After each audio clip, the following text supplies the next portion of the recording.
Welcome back to the Pursuit of Yappiness podcast. Did you press play? Yeah, I did. Okay. I didn't see you. Yes, I did. So yes, welcome back. I am Daytona. I'm Michaela. And this is a podcast where we yap. And you listen. Yes. So you better listen up. Because boy do we have a show for you. Like VeggieTales. Yeah. Happy New Year, everyone. Happy New Year. We made it. We made it. Another year. Another year on this godforsaken hellscape. Flaming dumpster. Yeah. It was a year. It was a year. Mm-hmm. I'll just say that. And I think everyone listening can agree with that sentiment. Just from that. It's been a year. Yes. And you know what? Maybe it's been a good one. Maybe it's been a less than good one. I think no matter what kind of year you've had, I feel we can all agree that the state of things aren't great. But hopefully the future will bring better days. Yes, and hopefully listening to this podcast for an hour will lighten your mood. Yes. Thank you for starting your year off with us. Yes. To start us off, I have a poem called The Last Day of December. Oh, okay. This is the day after that, but whatever. Semantics. It is by Rebecca Crilly. There are those of us who'd pack with gusto all remnants of that day as they dust off baubles and sweep the last of the needles away. They'd long for their routine in that forgotten week of the year, unfazed by the seasons before those lights would reappear. They'd say something about time, about the need to clear space, every festive accent banished as though Christmas had been erased. And then there were those of us who'd mourn that lost in between. You'd swear part of us lay buried in those boxes of red and green. I fear of which I was the second, and I'd cling with all my might to every last drop of magic like a child on Christmas night. That's cute. It is something like very out of a science fiction novel. The feeling the week between Christmas and New Year's where like nothing is real. Everything is, you kind of move as if in a fugue state. Right. And like, at least for me, I'm assuming like people who have jobs where you have to work during that week, it feels normal. But like just and also because I travel for that week too. Right. And so I'm like not in my own home, and it's just like a feeling of like being out of time, and like it feels like I'm a fake person in a fake land. Yeah, I definitely see what you're saying. Very bizarre. It's like, I don't know. I definitely feel like I felt that when I was a kid, especially like Christmas break is still happening. And you're just like, well, what do we do now? Right. Like, because all the Christmas festivities are over. Yes. And you're like, okay. and you've been like hyping left. up Christmas for right, especially looking when forward you're to a kid. it. Yeah. Yes. And I mean, even not as a kid, I really enjoy Christmas. So right. I think that I definitely still look forward to it, even as an adult. There's also a certain element of like why certain calendar dates matter so much. Like my husband's family is very much like the calendar date doesn't matter. We'll celebrate your birthday 2 months late, 2 months early. We'll celebrate Christmas 3 weeks beforehand. Right. Like as long as we have a chance to all spend time together, we don't care about the date. Yes. I'm slowly coming around to that idea, but growing up, it was very much like the date is important and you have to do the celebration on the date. I still feel a sense of like if it's not at or close to the date, it's not as special. But I don't know why. Like, that doesn't really make sense. Right. Like, growing up, we always had Christmas morning on Christmas Day. Yep. And it was, like, family time. Nobody left the house. Nobody changed out of their pajamas. Right. if you were lucky, there was snow and you couldn't go anywhere anyways. Yep. But like now, because we're all grown up and moved out of the house, and like some of my brothers don't always get the whole week off from work, so we always have to strategize which day is going to be our Christmas celebration day. Yes. And this year Christmas is on a Thursday, which is like the most awkward day. Yeah. So we decided we're going to do our full family celebration on Saturday, which is like completely fine. Right. But then it's weird when it's Thursday, December 25th, and like you're not doing anything. Right. Like, you're yeah. like, okay, today's Christmas. You're like, okay, but like, it's Christmas, but we're not celebrating it yet. right. Yeah. It's just, I don't know. It's a weird psychological phenomenon, I feel like, where like the date has such significance. Right. And then it feels wrong when well, like, I you guess don't. with certain things, like the actual date does mean some. For example, like the 21st, the solstice. Like, you can't exactly but, like, celebrate. Very few people actually celebrate. No, I know. The solstice. But what I'm saying is, like, you know, dates do matter sometimes. Like, you know, Yeah. obviously. So I think I don't know. I don't know. It's weird, especially for something like Christmas, where like the date is completely arbitrarily fabricated. I mean, Jesus was not born No. on the 25th of Hate to bring December. it to you, listeners. Spoilers, but yeah.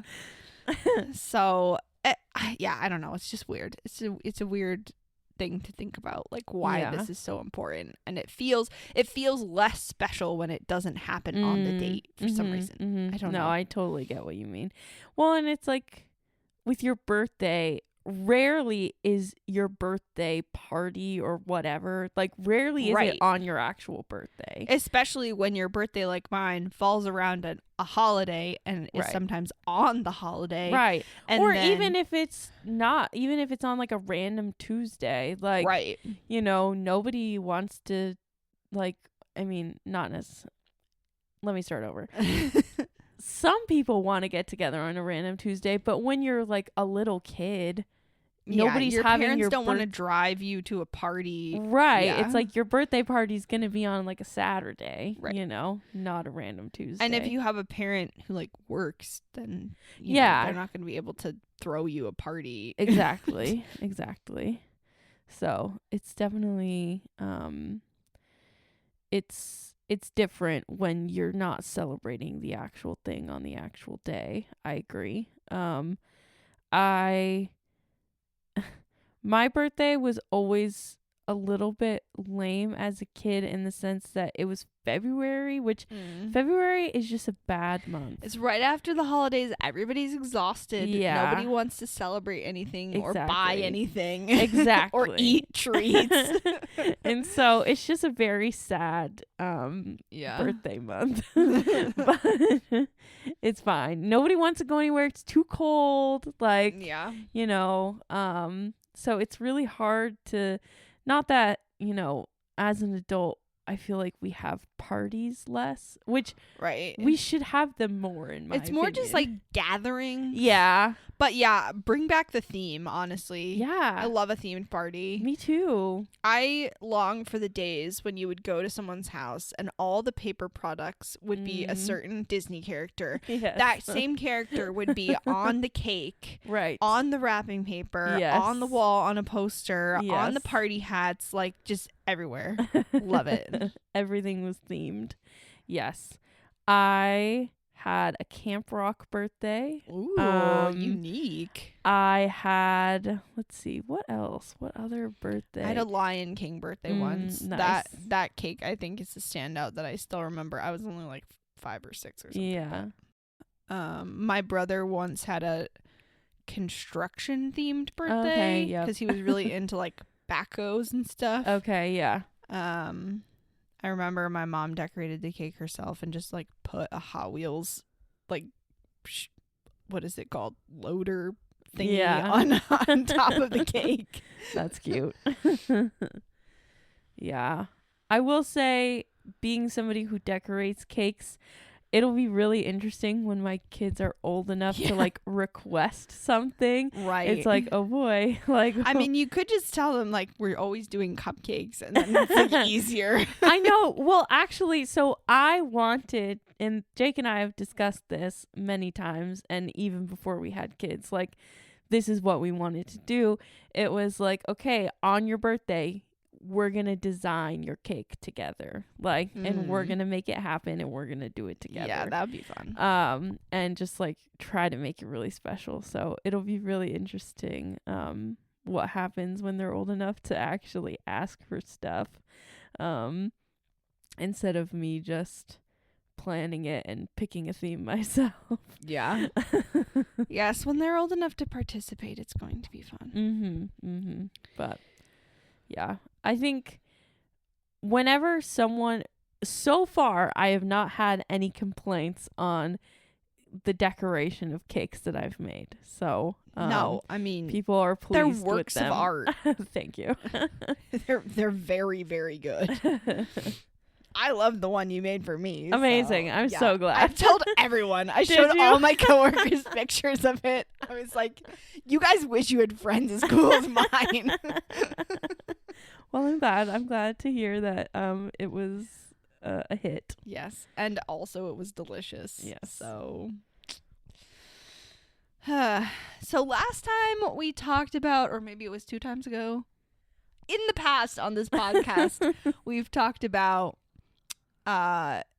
strange books, Right. Yes. romance books specifically, like dark romance that contain content that we find questionable. Yes. And the question mark specifically for us is, why do people like this? Yes. Yes.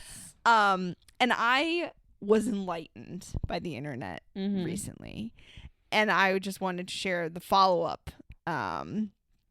So this is a post by a couple of people with like comments and stuff. The people are called Sun Hatred, Ardatil, Unclothed I Shall Return, and Atlan Merrick. Okay. So it's just like random usernames. It's a conversation, yeah. Okay. To give the credits first up. So the first person is talking about specifically Dracula, and like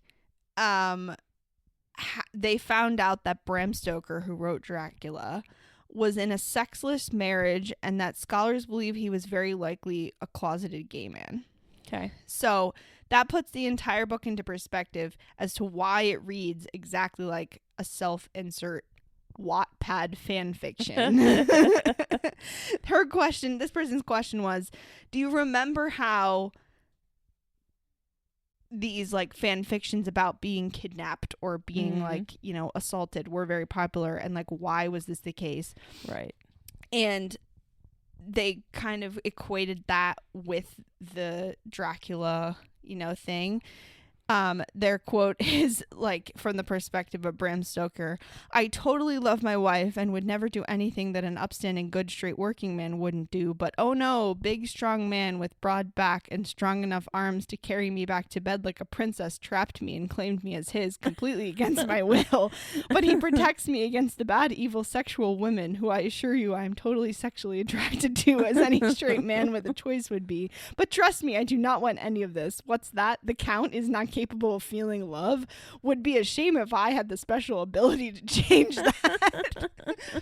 I guess I've never read Dracula. Yeah. What is the plot? Obviously it's a vampire. Yeah, Is it a gay vampire? No, Oh. it's a vampire who kidnaps women. As far as I know, I've never read the original novel. Yeah. But he kidnaps women, and he's portrayed as like kind of like Frankenstein, where it's like a creepy, terrible, scary You monster. mean Frankenstein's monster? I meant the Anyways. story, but yes.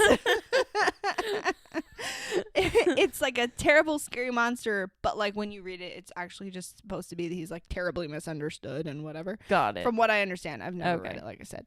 But so this person is talking about people who like those kinds of books, romance books. It gives them an outlet for being able to feel things without being ashamed of them. Because like it's against your will. Right.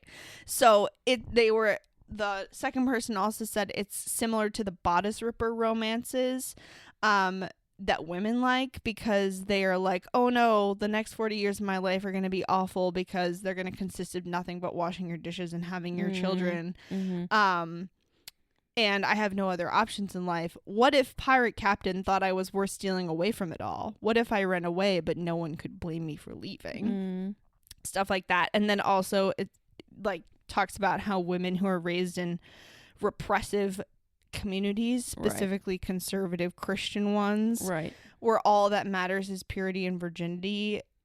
For a long time, this person, the only way that they could derive any pleasure from sexual things was rape fantasies, because they didn't feel safe exploring the idea of wanting sex. And so like somebody forcing it on them was the only way that they could separate it from the shame, because then it like wasn't their fault anymore. Interesting. What an interesting perspective. Yeah. It wasn't really about eroticizing assault. It was about creating a scenario where the person was free from the shame associated with wanting. Yes, right. And it's true of a lot of like icky seeming stuff in romances. It's an imaginary scenario where nothing you don't really want happens to you, but you can't be blamed or feel guilty for it because you didn't do anything wrong. Someone else had all of the like decision making power. Right. And there's also something to be said for people who have felt ugly and undesirable their whole lives, enjoying fictional scenarios where a hot alpha werewolf or whatever is so attracted to them that he can't help himself or whatever, because it can also be really shameful to want to be desired when you feel like you're ugly and gross.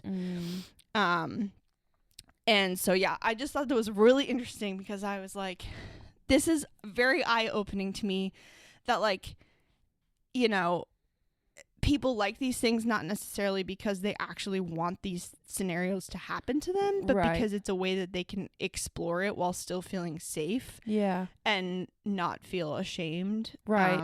Which is it's interesting, because to me, I feel like I would feel very unsafe reading certain materials, like just based on things that I've experienced and what my background is. And so it's just interesting how what feels safe to one person would feel unsafe to someone else. Right. And so like what might be triggering to one person would feel like a safe place for another. Yeah. And it's not to say that all of it is necessarily healthy. Right. Like, you know, if you are super repressed and you find those kinds of books interesting because you are interested in those things, but you don't want to admit it to yourself, at a certain point you have to kind of break out of that pattern of like you have to cross the line into like admitting that you are interested in things and like want to figure them out and like a safe way to do them and all that, without sort of doing it by proxy through a fictional character. Because living vicariously through a fictional character can get unhealthy very quickly, regardless of if it's sex or just like anything. Because we all unfortunately have to live in the real world, and you have to somehow grapple with those things in your real life, but yeah. And then I was thinking about it from the perspective of like, you know, even people who are not repressed and don't feel that kind of shame still enjoy the occasional steamy romance, like, and not necessarily like we were talking about, like we like a romance book, but we don't really like the, you know, the dark romance with the assault fantasy and all that. But then I was like, well, the reason that we like to read about somebody like getting together with the 500-year-old man is because he's always rich. He always has lots of people who like support his every desire. He makes all the decisions and doesn't make you think about anything. He takes care of you. Also, he's hot. Like he also has tattoos. And like that is a specific and wings. A specific. Okay. But that is also a specific desire that like a lot of people have, is like they just want someone stability, someone who will take care of them, that they don't have to worry about a thing, and also be financially independent. I mean, honestly, the stability standpoint is Right. huge, because especially right now when Everything is falling apart. yeah, it's like stability is like kind of incredible. So yeah. And for something like Akatar, for example, like not only do you have the hot shadow man, but you also have his inner circle of friends who support everything he does and are always there to back him up and like protect him and whatever. And everybody wants that. Everybody wants like close friends who will be there for you no matter what. Right. Totally. There are many things that make that series so good and so just like enticing, and the way you just get lost in it. And any fantasy series really, like yeah, they're all absolutely. kind of similar. But I mean, even our D&D campaign. yeah, exactly. Like, it's like, I think what makes all of these things enticing is, again, it's the fantasy of it. Even when you're watching something that's not fantasy per se, but you know what I'm trying to say. Getting swept up in an alternate reality. Right. Even just for a moment can feel really refreshing when you are so when you're just having a really difficult time with what you are currently going through, like what your reality is, to take a break from it. I mean, sorry to interrupt. I remember as a kid, if I watch, and I know this is not like a unique experience, but if I were to watch a movie or read a book or something that I just really liked, I was like, wow, this is my whole personality now. Like, I am going to become this main character. Or I would, and this is where kind of fan fiction comes in too. It's like, I'm going to write myself in this story. If I were a character in this story, like, who would I be? And then, like, before I would go to bed at night, I would just like dream up all these scenarios. Sometimes I would write them down. Sometimes I would just write into my head. Yeah. But it's like, just to take a break from the reality of what I was going through. Yeah. And, it's really interesting, because kind of thinking about why people might have like fantasy, another, I guess, perspective on why people might have fantasies about like assault or just like bad things happening. I know when I was a kid, and I'm just going to get very vulnerable, I would have thoughts of like being in like a shooting or a car accident or something like that. Like, what if something tragic happened to me? Not enough to kill me, but enough to pull me out of my current reality, as well as like make someone care about me. And I know that sounds like really horrible and dark and sad, but it's like, I so badly, I think, just wanted anyone to see me. Right. And it's like, well, if I got hit by a car, then maybe someone would care. Yeah. The doctors would have to pay attention to you. Yes. And your parents would have to come to the hospital. Yes. And or it's kind of like, in elementary school, you break your arm, everybody like gets to sign your cast. Yeah. Yeah. Like, it's that same sort of thing. And obviously I think it's a little different when it comes to like reading romance books and stuff like that, or dark romance, but I guess it's just adjacent to that. Like, that's what it makes me think of. Yeah, because everybody wants someone who's absolutely obsessed with them and thinks that they're the best thing that ever existed. Right. And that's what the two main characters in the romance book always are. It's like one of them is just absolutely head over heels for the other person and will do anything for them. And we all want that. Of course. And even if, like, just to clarify for listeners, in case you're not aware, fan fiction is not always sexual. Oh, yeah, absolutely. No, but I would definitely read fan fiction that was not sexual at all. Like, it was just like a reimagining. Yeah, you take the world and you make new characters and you change the plot. Exactly. But that's also why I think certain, like, we talk a lot on this podcast about how the world is very isolating and people don't have as much community as they should. And that's why shows like Friends and New Girl Yes. and Schitt's Creek are all so Yes. popular because all it is just people Togetherness. spending time with their friends Yep. and like hanging out with their family. That's why I like podcasts so much, specifically podcasts that have a similar vibe to ours, because it's like it's just two friends it's chatting. just two friends chatting, and so you're just listening to two people spend time together, and that's fun. Like, yeah, it is. But yeah, those TV shows were so popular are so popular, I guess. Yeah. Because everybody wants, and I also think that's why, I mean, I know it's why I like cop shows, because they're like a group of people who are constantly in danger and constantly protecting each other, who are like ride or die for their friends. Yes. And like, it's about the characters, not about like they're the united plot. front against all these bad things that are happening to them, and everybody wants that in their life. Like they want a group around them who will support and protect them no matter what happens. Yes, absolutely. Yeah. So I don't know, I just thought that was very interesting insight. And now when I see those kinds of books online, I'm less like, what is wrong with you? And more like, I feel sorry for you. Yeah. Like, I hope you're okay. Yeah, I know. Maybe you see a therapist. And I mean, again, maybe people just like those books because they like them. I don't know. I mean, it's like, possible. Whether or not that's healthy is another conversation. Yeah, right, exactly. But I don't know. It's just eye-opening to me.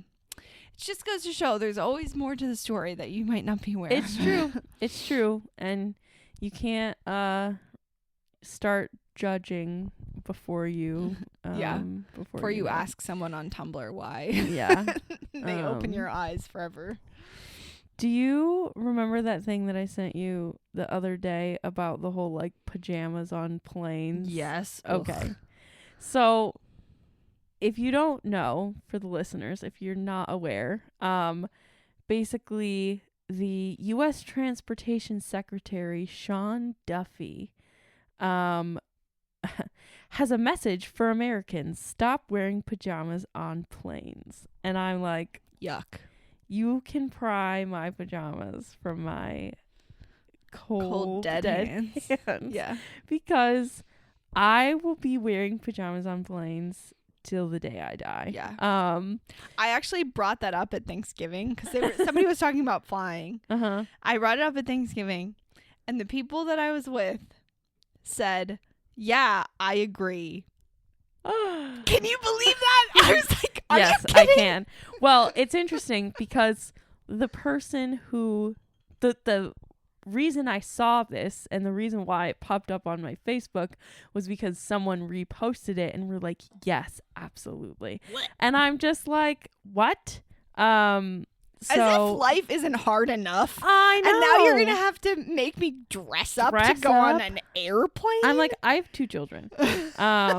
But yeah, let's see. While speaking at Newark Airport in New Jersey on Monday, Duffy said he had noticed a degradation in civility among air travelers and launched what he called a civility campaign to encourage courtesy and patience during the crush of holiday travel. I mean, I can get on board with that, but I can be civil and wear my sweatpants. Right. He said to dress with some respect. And I'm just like, okay. Here's the thing. Patriarchy is at it again. I know. I'm like, don't come wearing like underwear, sure. But, you know, wearing perfectly normal like plaid pajama pants and a sweatshirt, who cares? Also, who travels in their underwear? Literally no one. Right, exactly. It's like, you know, nobody's showing up looking so horrible that they can't be out in public. Like, they still had to like come through airport security, you know? Yeah.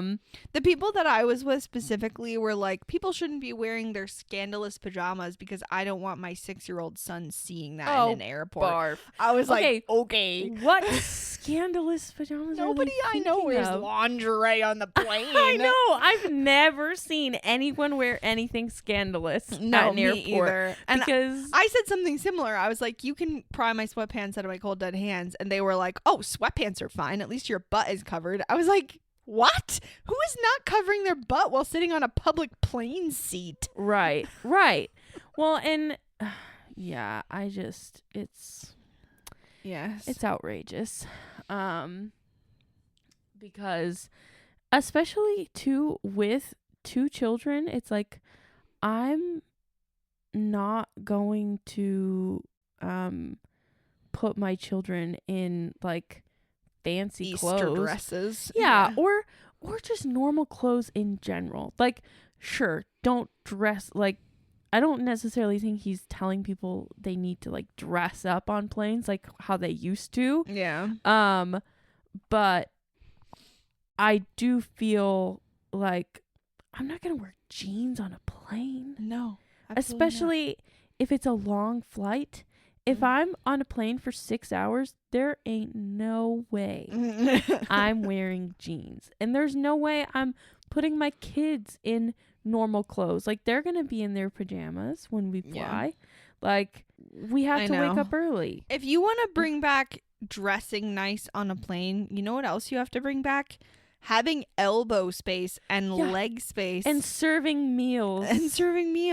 And having, like, you know, room to breathe. A singing flight attendant. Like, I want there to be so much fun on this airplane. Their argument is like, well, flying used to be an event. It was for the like rich people, like, you know, it was a whole production. And it's like, okay, well, if you want to bring that back, you have to bring back every aspect everything of that. Else. Bring back smoking on planes. Maybe not. Yeah, no.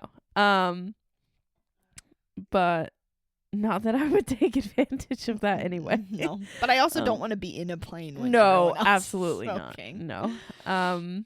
No. Not to mention it's just wildly dangerous. Oh yeah. So oof.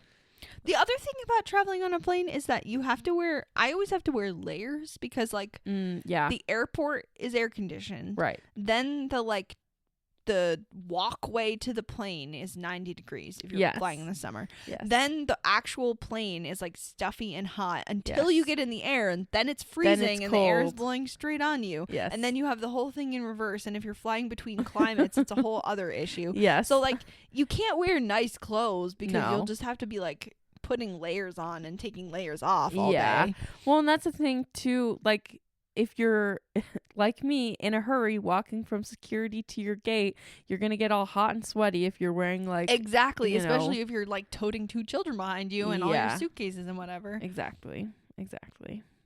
Yeah. And then you sit in the air conditioning when you get to your gate and like freeze for a while because you're sweaty and they're blowing cold air. Exactly. Yeah. It's a hard no. Yeah. I don't know. I just don't understand the why. It's like, why are you against people just like dressing for comfort? Because mean, it's to control. It's all about control. Yeah, they just want to control everything, especially women. Yeah. Like, yeah. It's really that's the simple answer. Yeah. I don't know. And truthfully, I don't even necessarily wear pajamas on the plane. I typically wear like leggings or like yoga pants. Well, they have whatever. more things to say about wearing leggings. I know. I typically go for leggings, a t-shirt, and a sweatshirt. And so I can take the sweatshirt off. I have the t-shirt, like we're good to go. Yeah. Yeah, that's my uniform when traveling. Yeah. So. I think it's also probably adjacent to this myth of like the past was better and like we need to go back to the good old days and whatever. It's just like one aspect, something a little bit more concrete that they can point to and be like, people used to travel with dignity. Right. And it's like, well, now we're all poor, so right. Yes, exactly. I don't know what you want from us. Yeah. It just I'm just tired. Yep. Yeah, another thing that made me think, oh, I'm just tired, is recently when very briefly published the location data for their users. Oh, yeah. There's nothing more hilarious to me than a billionaire accidentally exposing his own crimes. Mm-hmm. For those who are not familiar, X, formerly known as Twitter, recently published or made public or somehow made accessible the location data for their accounts. So you could view like where an account was posting from. Right. And I found an account that published a map, a heat map showing where the most MAGA accounts are located. Oh, boy. The reddest areas. Are you ready for this? The northern half of Africa, the Saudi Arabian Peninsula, and slightly right of the Saudi Arabian Peninsula, which I believe is like Turkey. Whoa. Those were the most saturated MAGA account areas. That's crazy. So, the feature, quoting a page, was intended to increase transparency and combat bot accounts and misinformation by showing data like the user's current location, original join date, and username change history. It backfired because based on that map, somebody named Max Berger posted, "If I'm understanding this correctly, X is owned by a white nationalist who pays poor people of color in developing countries to pretend to be working class white Americans to scare other white Americans into being afraid poor people of color from developing countries are going to ruin America." That's so crazy. I was like, yep, that sounds about right. Whoa. And then it only lasted very briefly, and then they turned it off again. Well, yeah. Because I think they were like, oh, crap, we've outed ourselves. And like, right. This is going badly for us. Oh, gosh. Yeah. Yeah, I'm not surprised. I mean, it just... But... Yeah. I saw that on Facebook and I was like, okay, I have to look into this a little bit because I don't know what the real story is. Right. So I Googled it just to make sure that it was real. And there were several actual news articles about it. But what I Googled was X location data scandal or something like that. And the top 2 hits were NBC News and Fox News. Interesting. NBC News' headline was X's new location transparency feature unleashes questions about origins of MAGA accounts. Fox News' headline was X's new location feature exposes apparent fraudster accounts posing as Americans. Wow. What a drastically different message that is sending. I know. And so, like, depending on what kind of algorithm you have, it changes the whole spin of the story. Whoa.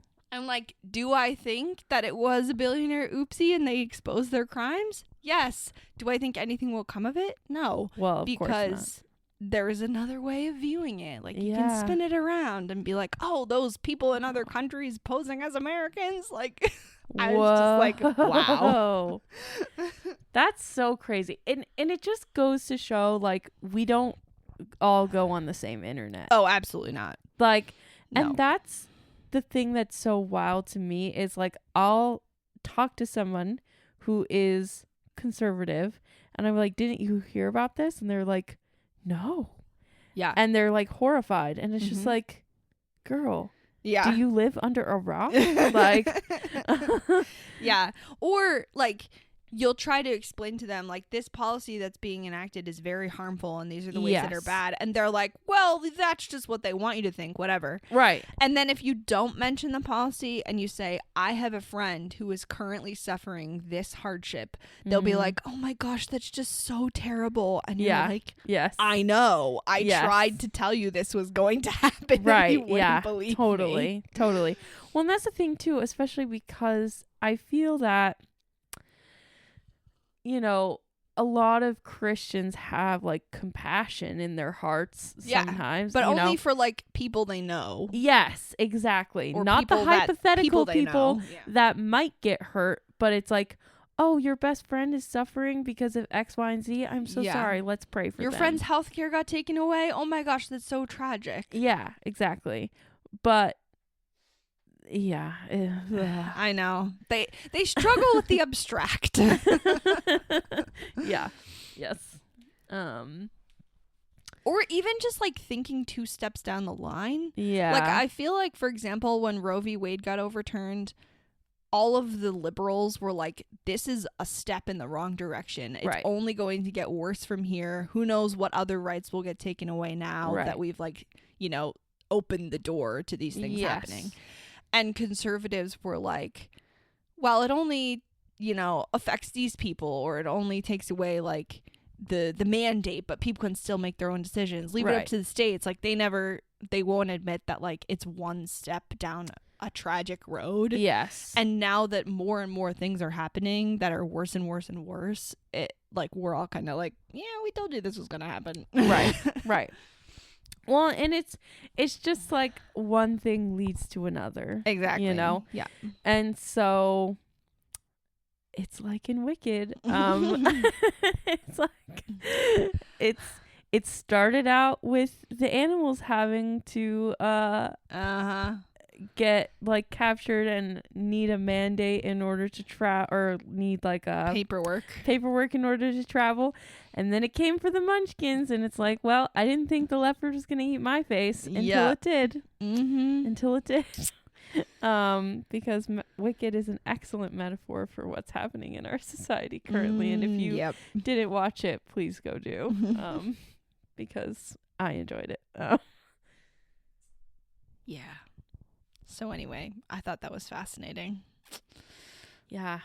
Yeah. In more positive news, I do have a news article that I would like to share with you. Oh, please do.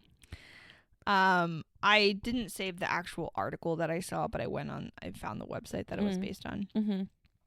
There is a organization called APOPO, APOPO, which stands for something. I don't know what. Okay. They have a program called Hero Rat. Hero Rat. Yes. Okay. They train rats to detect disease and landmines. Wow. So you can go on their website and adopt a rat. Like, you basically are just like making a donation. Right. And they have a whole list of profiles for all their rats and what they specialize in with pictures of them. So I'm going to tell you about a couple of these rats. Okay. Jane is a wildlife detection rat. Okay. She is trained to detect illegally trafficked wildlife products like pangolin scales, rhino horn, and elephant ivory. That's crazy. Yeah, right? Secret Agent Jane. She's in Tanzania. Yeah. Baraka, or Baraka, I don't know. He's in Angola, and he's trained to work the minefields. So, like, he detects unexploded mines so that they can remove them safely. That's crazy. Tamasha can smell 100 human sputum samples in 20 minutes looking for TB. Wow. Yeah, she's trained to detect tuberculosis. That's crazy. And Ronan is also a landmine detection rat. He sniffs out deadly explosives in Cambodia. Wow.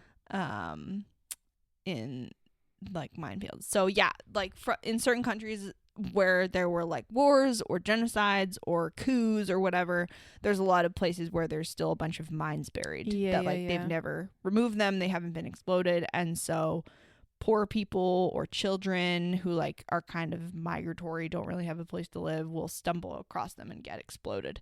And so they started this rat program because, like, you know, there are dogs that detect explosives. You see them in the airport or whatever. But dogs are a lot more expensive to keep. Like, they eat more, they need more space, they need exercise. Right. And rats are just, like, simpler, and they're cheaper to purchase. And apparently, they do just as good a job at these things that dogs do, which is crazy to me. If you adopt one, do you get to name it? I don't know, because the website is apopo.org. Right. And it has like, it says meet Ronan, has a little blurb about him, and then it Mm. says adopt Ronan. Oh, okay. So I you think probably it's don't. like They're already you're named basically just like donating to Right, be able yes. to feed and train Ronan or yes. whatever. Yeah.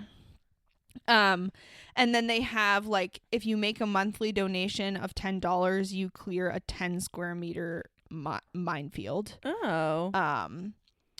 And then if you donate $50, you could screen 250 TB samples. So it's basically just like, you know, you're donating money to the cause of Right. upkeeping the rats and Right. stuff.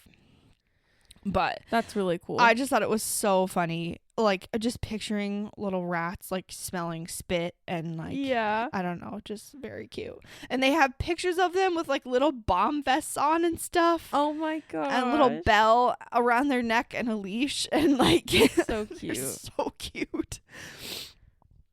Yeah. And they're better than metal detectors in minefields because they ignore scrap metal. Okay. Yeah. Which there's a lot of if there's previously exploded Right. stuff around. And these countries, you know, like Cambodia and places in Africa and stuff, they have a lot of problems with poachers, so they help Right. with like smuggling. Yep. And yeah, and they work with the they're endorsed by or guided by or whatever the WHO for the tuberculosis screening. So yeah, I don't know, I was just like, wow, how adorable. Something good happening in the world. Yes. I love that. That's cute. I was also imagining if the next time I went to the local city airport, there was just a rat sniffing all of the bags instead of a dog. Oh my gosh. Could you imagine? That would be crazy. They must be pretty easy to train though too, because rats only like domestic rats only live like 3 to 5 years or something like that. Wow. And it can take that long to train a dog to do stuff like that. Yeah. And then you have, you know, the rest of the dog's lifespan, but rats don't live very long. So in order for it to be worth it, they must learn quick. Yeah. That's crazy. Yeah. I always think it's so amazing whenever I see those videos of people with gluten detection dogs. It just astounds, or like peanut allergy or whatever. Yeah, honestly, it's pretty amazing what dogs can do. There was a girl in my class in high school, and she has a dog who basically she has type 1 diabetes, and so like her dog would like tell her before her like blood sugar drops and stuff like that. Yeah, there are people who have ones for blood sugar, for seizure detection, for cardiac events. Yeah. Like all I'm kinds like, of how stuff. do they know this? Like, how can they tell? It's crazy. It is so wild. But yeah, she had a book written about, or she wrote a book. I don't know. But it's Jean Shaheen's granddaughter. So, interesting. Yeah. Yeah, I don't know. I just think it's crazy. I see sometimes there's ones where they like show the process of like, once the dog is already trained and you have them in your home as a service dog, you still have to like keep up their skills basically. So you purposely give them stuff that like has peanut or whatever in it that they're supposed to detect to make sure that they're regularly exposed to it, because obviously if you're allergic to peanuts, you're going to try to keep that out of your house as much as you can. Right. But you have to have like a special peanut mason jar that you open and let the dog sniff every once in a while to make sure that they can still do it. And so like, especially around the holidays, people who have severe food allergies, like if they get stuff from other people, they use the dog to make sure that it doesn't have gluten or whatever in it. And so I saw one once where a woman let her dog sniff a whole plate of cookies, and the dog alerted like this has gluten or whatever in it. And so then she took each cookie, and the dog smelled each cookie and told her which cookie had the traces of the things in it. Wow. And I was like, that's crazy. That is crazy. Well, that's pretty cool. Yeah. I don't know. And who like thought to do this, you know? I know. Like, what is the history behind service animals? Like, I would be very curious. I would like a documentary. Please and thank you, Netflix. If you're in the service animal training business, please send us an email. Yappinnesspod@gmail.com. Because I would be very curious to know like who started thinking of these things. Right. Because, I mean, some of them are kind of obvious. Like, I feel bomb sniffing, sure. Like, Right. of course, explosives are going to have a very specific smell. Like, Yeah. even humans can sometimes detect that. But the stuff where it's like, how can you tell that a human being is about to have a seizure? Yeah, before it even is Before occurring. it happens. Yeah. Yeah. That's crazy to me. Yeah. And then also, like, people who have those kinds of dogs, like medical alert, they also train them to like go fetch the medicine that they need when they're about to have an event, or like, you know, do deep pressure by laying on them, Right. or like give them the phone to call the ambulance or whatever. It's just crazy. It's wild. But when I was a child, I was obsessed with dogs, and there was a brief time when I thought maybe I would go into like training dogs. Never did it. Still feel that in an alternate universe, I would be the person who trains dogs on movie sets. I feel like that would be a very, very fun job. Yeah. Not dogs, just dogs, like all animals basically. Right. An animal trainer. Yeah. That would be cool. I could see that for you. Would love to be involved in that kind of thing. If you know how I can get into that kind of work in New England without having to move to Los Angeles, yeah, let me know. Talk to your brother. Just be like, hey. I know. Yeah, I mean, like, how do you even get into that business? I have no idea. I would imagine you would have to go into some kind of animal science, like animal husbandry. Oh, yeah. And then maybe break into the film industry somehow. Yeah. Or maybe you wouldn't even have to break into the film industry, because Probably if you not. work in animal sciences, I would imagine the film industry would reach out to you. Correct. And be like, hey, we need a horse for this movie. Like, can we use your horse? And then you just have to train it somehow. I don't know. Yeah. Yeah, I don't know. I've always found it fascinating how, you know, animal actors and all that work. It's wild. Especially in movies that have, or shows probably more, that have a lot of animals in them. Yeah. Like, there was a show called Zoo a couple of years ago that I was really into, and it was about like a safari guide who discovered this whole conspiracy with it was very complicated, but anyway, there was so many animals, and not just like dogs and cats. It was like exotic animals, right? Lions and rhinos and all kinds of stuff. And it's like, I don't know how they film scenes that involve wild animals in the wild. Like, if that animal is just a wild animal and they got it on camera and like patched it in there, or if it's like, this is Bubba the lion who performs in our movies for us. Right.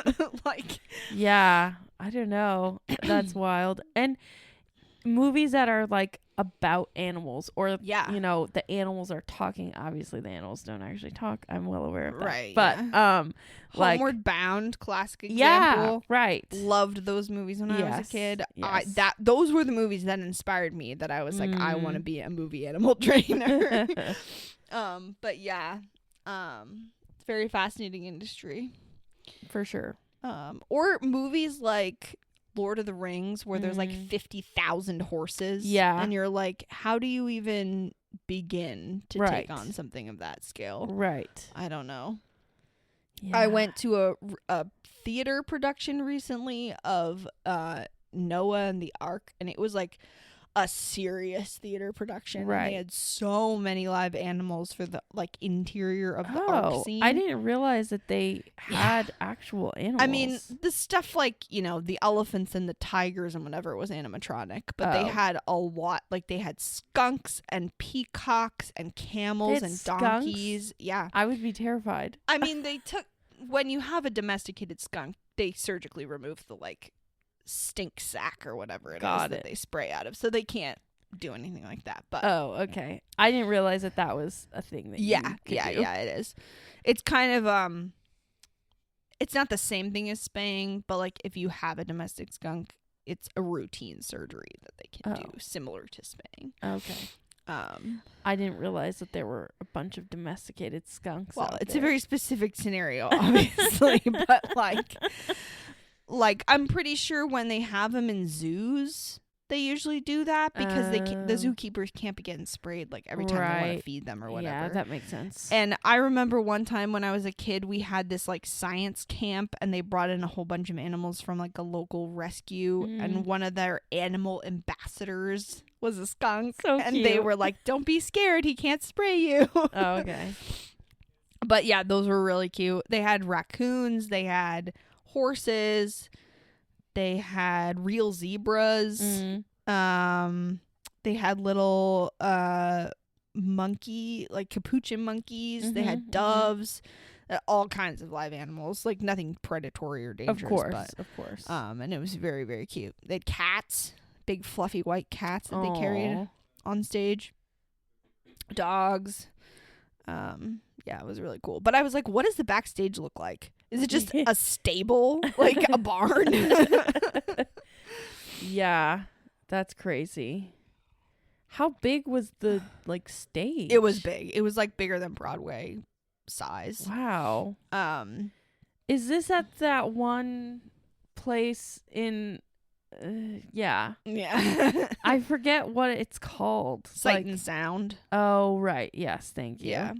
I've always heard people, I mean, growing up in a Christian evangelical. Yeah. Like I always would hear people talk about it and what a big deal it is, but yeah. I never went. It's very good. It's like when you think about Christian theater, you imagine kind of a low budget podunk kind of a thing, but no, this is a serious theatrical event. Yeah. Like these people are trained actors and singers and dancers. Wow. And like they do a full production. That's so wild. Yeah, I feel like when it comes to Christian entertainment. Yeah. It's usually pretty it's not the best. No. Basically you've got Sight and Sound and The Chosen. Those are your two options. Correct. Yeah. Yes. The Chosen is very good. Fireproof and Flywheel and I recently acquired a copy of War Room. We should watch that sometime. I still never seen it. My mom's like favorite movie. Yeah, my grandma likes it too. Yeah.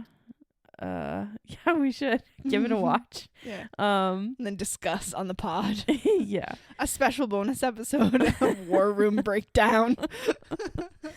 Did you ever watch Courageous, the one about the cops? No. Oh. I heard about it, but I never saw it. Yeah, we saw that one in theaters, I'm pretty sure. I mean, we saw all, like, that was like the big one that everybody and their mother saw. I think I was like slightly older by the time those came out. That one and the one about the firemen. No, the fireman one was like, I don't know, 2007 or 8. Oh, okay. I don't know. Fireproof, Courageous about the cops. I feel like that one came out in, I don't know, 2011. I know, we have the power of the internet. Yeah, I don't know. Is it Kendrick Brothers? The Kendrick Brothers, yeah. I wonder how many movies they've made. Are they still making movies? Like, I'm what is the most recent? There was Kendrick Brothers production. There was a recent one. Hang on. I think there was like a War Room sequel or something. Oh, really? Or a prequel. I'm not sure. It had some of the same characters. I'm going to their website to find out. All right. Oh, The Forge. Oh, yes. Is the newest Forge. one. Yes. My mom said that she saw that one. Yeah. Okay. Films. Man, their website is something. Is it? Oof. Okay, so Flywheel, Facing the Giants, Fireproof, Courageous, War Room, Show Me the Father? That sounds like a horror movie. That sounds like a Catholic Church horror movie. Overcomer, Life Mark, and The Forge. Okay. The one, The Forge, is literally a man holding an actual sword. He looks like he's about to chop the other guy's head off. Anyway. Obviously, he's going to chop the devil's head off. Oh, yes, of course. I've only ever seen Flywheel. I watched Flywheel once, and then Facing the Giants we had on DVD. We watched all the time, but I haven't seen any of the rest of them. It's a good movie. I thought it was very funny when I was a kid. Yeah. Simply because of the one scene where they do that's the Hindenburg. Yeah. That whole sequence just killed me. And then the like funny assistant coach who's like, yeah. my mama can kick a wide left or a wide right. The ball has got to go down the middle. Yeah. Like that part always Yes. killed me. All But their when accents. we rewatched it as an adult, I was like, this movie is horrible. It was so bad. There were so many sequences that were so awkward, and the acting was so awkward. Yeah, ugh. Yes. It's I'm not curious because that's one of the oldest ones. It's the second oldest one, I think. Yeah. Facing Giants. I'm curious if the newer ones have improved at all. Yeah. We watched Fireproof, right? Did we? We watched Facing the Giants. Right. I thought we were gonna. I thought we were gonna, but we haven't yet. Oh, okay, we gotta get on that. That's the We the should do marriage one, right? Yeah. Okay. He's a firefighter. He's a firefighter whose marriage is in flames. No, they make all kinds of like jokes, like not jokes, but like metaphors like that throughout the I feel like there might have even been something like on the cover of I'm like, sure it's of the the tagline movie for about the it. movie. I'm sure. Yeah, like let me see. Fireproof movie. What does it say? Never leave your partner behind. Is what it says. Oh boy. And it's like What's the one about cops? Like his marriage is getting shot. oh my gosh. by No, a the criminal. cop one, yeah, 2011 is when it came out. Honor begins at home. Oh, Because boy. it's all about here. Let me just give you the They're all movies about like being an inadequate dad and husband. correct. Yeah, this one was Sheriff's Deputy Adam Mitchell endures a terrible personal tragedy that causes him to question what is really important to him. Taking comfort in his religion, Adam vows to become a better parent to his teenage son and convinces his friends on the force to sign a pledge that they will all strive to become better Christians and better parents. Every person on this police force is a Christian. Yep. Obviously. Yeah. Because being friends with non-Christians Oh, is there's- dangerous, kids. There's a 2-movie collection, Show Me the Father and the 10th Anniversary Courageous Legacy Edition. Doesn't Show Me the Father look like a horror movie? I can the see. the cover of it is just not. It's not giving family friendly. Oh, goodness gracious. Everyone has a father story, and it's still being written. That's the tagline for Show Me the Father. Oh, because God is a father. Yes. Okay. Yes. Oof. They're not subtle. Yeah, no, not even at a all. little. Not at all. But what makes me laugh is that it's all the same actors for every movie. Every single male main character is the same guy. Yeah, it's the same guy. You know, he either plays a cop or a football coach. I will say Fireproof was one. He was still in it, but he wasn't the main guy because it was Kirk Cameron who was the main guy in that one. So they got a big name. I was gonna say, wow. It definitely was a big thing at the time. It's got a 38% on Rotten Tomatoes. So Rotten Tomatoes is and the O's in Fireproof are wedding rings. Wedding rings. Yeah. So yeah. Yep. What's Overcomer about? Hang on, I gotta look at this one. Oh, he's a basketball coach. Of course. He's always a coach of some kind. A coach, a cop, a pastor, you know. This one is about everybody losing their job. Oh. You know, I will say, I don't know if this still holds up. Oh, it's on Netflix. We should watch it. Okay. It's called Mom's Night Out. I don't know if you watched this one. No. The girl who plays April, or the woman, I should say, the woman who plays April in Grey's Anatomy is the main character in this movie. Wait, we're moving on from Kendrick's. This is yeah. He's still in it. I don't know if he was part of it. Out. Oh, 2014. Okay. No, it doesn't look like he was part of the movie. But also Sean Astin is in it as well. Wow. What a cast. But it says that he's in it. It says that Alex Kendrick is in it or whatever. Or is it? Have you seen this movie? Mom's Night Out? Yeah? Yes, I have. Oh, I watched it many times. Okay. So up. it's like actually good, or I don't know. I don't know how it holds up. I remember it thinking it was really funny because and the good premise at the time. looks a little cringy to me. Oh, it absolutely is. It's like, oh, mom wants to get out and goes out with like the pastor's wife or whatever, Yeah. and then the fathers are just like freaking out and chaos ensues. In order for them to enjoy dressing up, they have to rely on their husbands to watch the children for 3 hours. Yeah.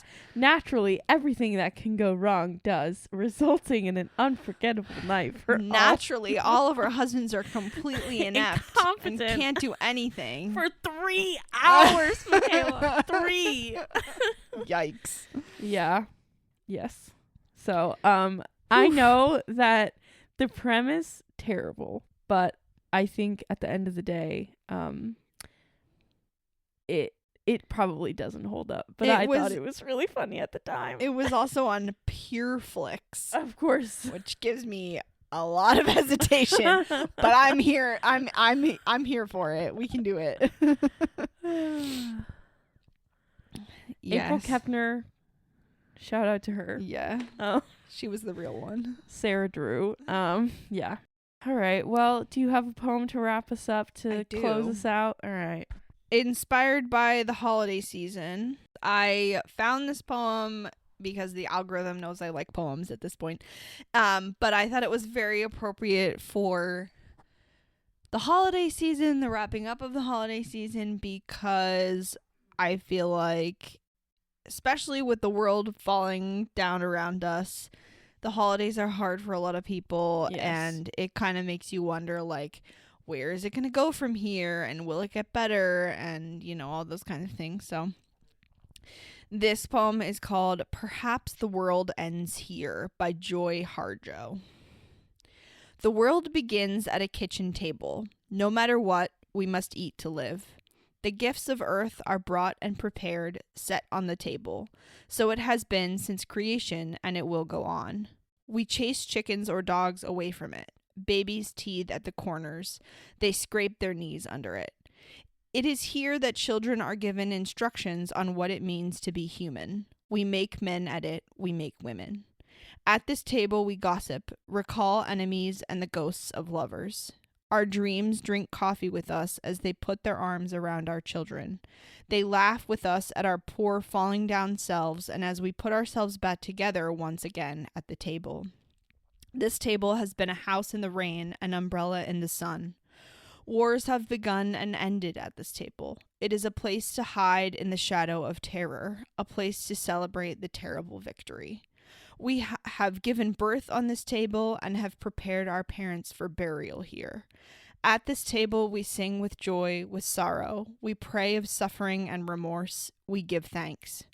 Perhaps the world will end at the kitchen table while we are laughing and crying, eating of the last sweet bite. That's good. Yeah. It just made me think about, like, again, specifically about around the holidays. For some reason, just the vibe of it all makes me think, like, these are the times when we decide what kind of life we want to have. And because there's so much pressure of, like, you know, you have to do all the traditions, you have to keep up with everyone, you have to give everyone presents, you have to buy things, you have to decorate, you have to whatever, you can't forget about all these traditions, especially if you have kids. There's so much pressure, like, you have to give them a magical Christmas. Yeah. But really, it's just you have to decide what kind of life you want to have. Yeah. And when I read this poem, I was like, you know, I want a kitchen table. where all of these things are going on. Yeah. I want a kitchen table that is a house in the rain and an umbrella in the sun. And I want to create that kind of community for my friends and my family. Absolutely.